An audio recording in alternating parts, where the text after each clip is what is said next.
I've seen lots of costumers and cosplayers making really, really cool armor out of materials like foam and worbla, but I've never seen anybody sewing armor.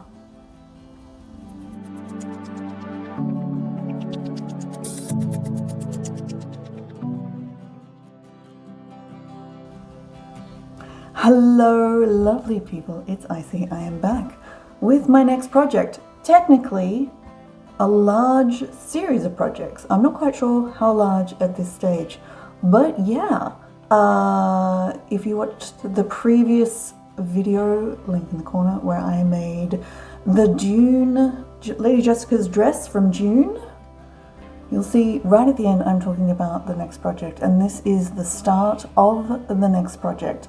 I have indeed seen a pattern for some pauldrons, but they're sewn out of material. I'll put a picture of the pattern here.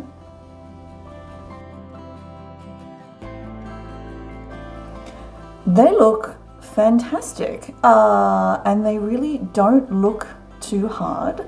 They're basically just a series of like swoops joined together, and I looked at that pattern that I ran across, or the picture of the pattern technically, and went, I love that idea, I'm totally going to make those. And then the second thought was, why stop there? So for the next few projects, I'm not sure how many really, let's see, I'm going to be making fabric armor. I mean light armor, cloth armor. This is in so many computer games. I think cloth armor is perfectly valid, especially if I want to be a magic user with a magic staff, which I haven't decided yet completely. So I've raided my stash and I have assembled a series of things that I think I can turn into a whole bunch of fabric armor pieces. So not just the pauldrons, we're talking like a chest piece and a neck piece and arm pieces and the whole thing. Now, is this going to be practical? No. Is it going to be difficult? Too early to tell. Will it look cool at the end? Yeah, I think it's going to look amazing. So, what it's going to be based around is in fact the Lady Jessica Dune dress I made in the last video. So this is a long dress. It has a train. Train is staying. We're not talking practical. And it has a hood. So I'm going to keep that as the foundation, and then all of the other pieces will be layered on top of that dress. The dress might get some modifications, possibly. It might get some changes to make it more flexible. It probably is going to be sleeveless, but I might make some extra sleeves or something. I don't know at this stage. So let me show you what I've accumulated. Well, technically what I've mostly raided to make this outfit. Okay, let's take a look at what I've got. So what I've done is I've assembled all of my pieces and I've laid them all out on the table to give me an idea of how the whole thing will look, and I'm really, really pleased. I think it's going to come together really well. I think it's going to be really good. So you can tell I'm quite excited. So this is really nice kind of cotton quilting material that I bought like ages ago. I think I bought this to make masks and then never got around to it. So I have 1/2 meter of this, and I think that will make the pauldrons look absolutely amazing. This is a placemat, as you can see, but and I originally bought it for some photography purposes. But I folded it in half and put it on across my neck and went, oh my god, that looks amazing.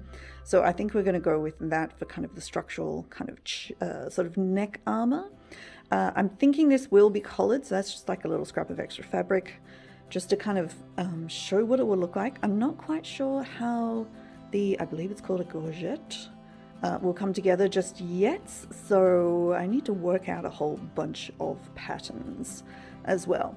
This stuff is really, this will be for the chest piece. This is really heavy duty cotton stretch, like you make women's jackets and women's skirts are made out of this material. I can't remember what it's called. But on one side it's matte black, but on the other side it actually has this silver kind of flecked effect on it, and it's gorgeous. I've got at least 2 meters here. I haven't measured it, but I shouldn't need that much for the chest piece. But I have in the past actually made a skirt out of this, like a straight ankle length skirt. So I do, if I need to, have more I can use. Now, these are more placemats. If you follow me on Twitter, you would have, and Instagram, you would have seen me taking some artistic photographs of my black and grey leather look placemats. $3 each from Kmart. Oh, that one was $1.25.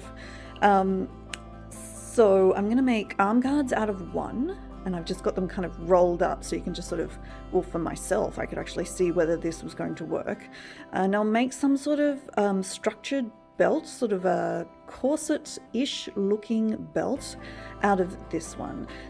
I think the belt is maybe going to be one of the most complicated things I make, because obviously this is straight up and down, but I am curvy.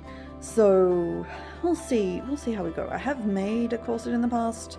In fact, I've made two. I've made a sort of Victorian style curvy corset and an Elizabethan tubular corset. And I am thinking I might be able to use that as a foundation, but we'll see how we go. Hence the roll of paper for me making patterns. Now, the other thing is the bottom of the whole outfit as it stands is actually just the skirt of the dress, which is a bit plain. So I think I'm going to also make an armored overlay skirt at the back, a la The Witcher from like the actual Witcher game, and maybe Aloy from Horizon Forbidden West, possibly attached to the waistband or to the belt. Not sure at this stage. This is just a scrap piece of material, just to give you an idea of how the whole thing looks. Imagine this is the dress, basically. Oh, and I've got this really, really nice kind of flocked, textured sort of scrap of material. This is all I have. It's just that, and it's sort of about 1 meter long, which I think will be kind of the belts that goes over kind of the structural, more corsety kind of thing. Now, what else? So further down here, so I went back to Kmart in order to get some more of these fantastic placemats, and they had one, just one. So I'm gonna have to modify. I was gonna use kind of this chopped up as a motif through the rest of the armor, which isn't really gonna work now. I'll have to think about where I can use it, but I might be able to get some more at a different Kmart, but I'm guessing they're not making these. The other thing I got, which is so cool, I'm really happy by, this is also a placemat, but it's basically MDF covered in like thin wood veneer, but it is exactly the right size for a tiny little round shield. I'm just like, oh yes, I really want that. I'm gonna make something with that.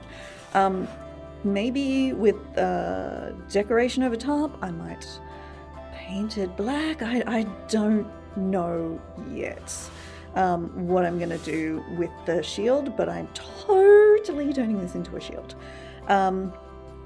The other thing I got, and maybe it doesn't work with the shield, is this $2, oh sorry, that one also $3, $2 solar light for the garden, but it's got this super cool rounded shattered crystal effect kind of globe on it, and I think this set into a staff would make an amazing sort of magic user's staff. So we'll see how we go. A spare belt buckle I found. It is gold, which is a problem, so might have to change that. I've also got this, it's a table runner made out of woven plastic.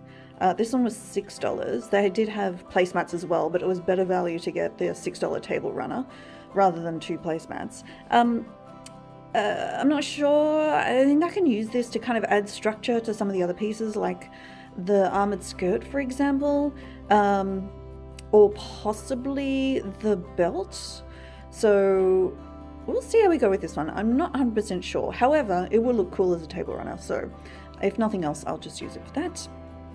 Out of my own stash as well, I've got this iron-on adhesive. So basically, you just sandwich it between the fabric and then iron it, and it sticks on. I thought that might be handy to grab out. And I've also got this really, really heavy-duty iron-on interfacing.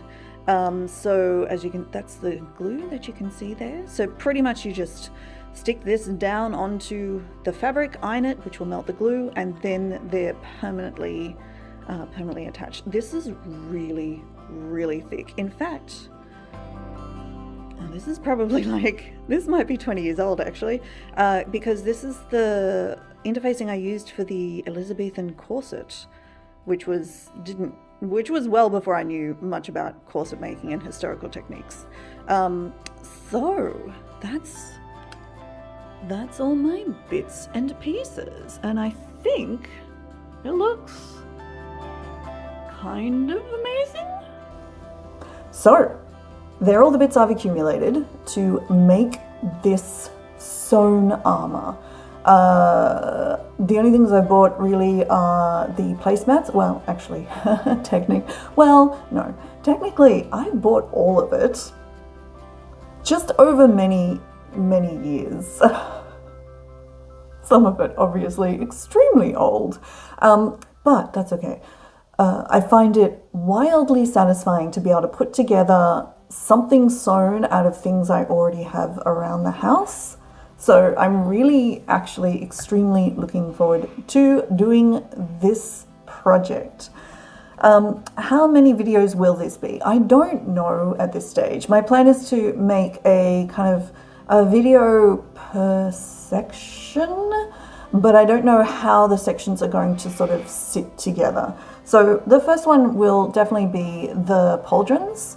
I'll see how that goes. It might also include kind of the neck sort of gorget as well. But we'll just see how it goes, because it's not necessarily going to all fit neatly together.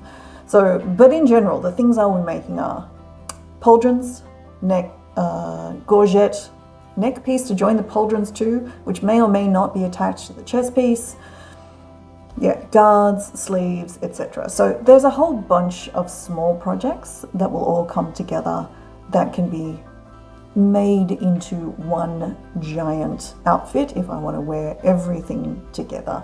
So I'm looking forward to starting this. It's gonna take a long time. Video schedule, are we talking 1 a month still? Ish? It might depend on whether these end up being shorter individual projects, so just the pauldrons, for example, or if I make the pauldrons and the neck piece, for example. If it's just the pauldrons, maybe fortnightly. If I squeeze a couple of sections into one bigger video, probably once a month still for the sewing videos. There is still Elder Scrolls Online content for this channel. But this is just my side gig. My side gig to my side gig. But I'm still very much enjoying making these. So if you are enjoying watching these, please do subscribe. I appreciate it. You can ring the bell if you like or not, but just keep an eye out every so often. Even if you, for example, could bookmark this one of the playlists that this video is in. There'll be a new specific playlist for this series. Otherwise, Icy's Hobbies will get you all of the sewing videos of varying sorts. But thank you very much for watching. Do come follow me over on Twitter and Instagram, where most of this kind of general life, physical making things content goes as well. If you're interested in the gaming side of stuff, come follow me over on twitch.tv/ICYIC. Either way, whatever happens, I'd love to see you. Thank you very much for watching, and I will talk to you next time. Bye.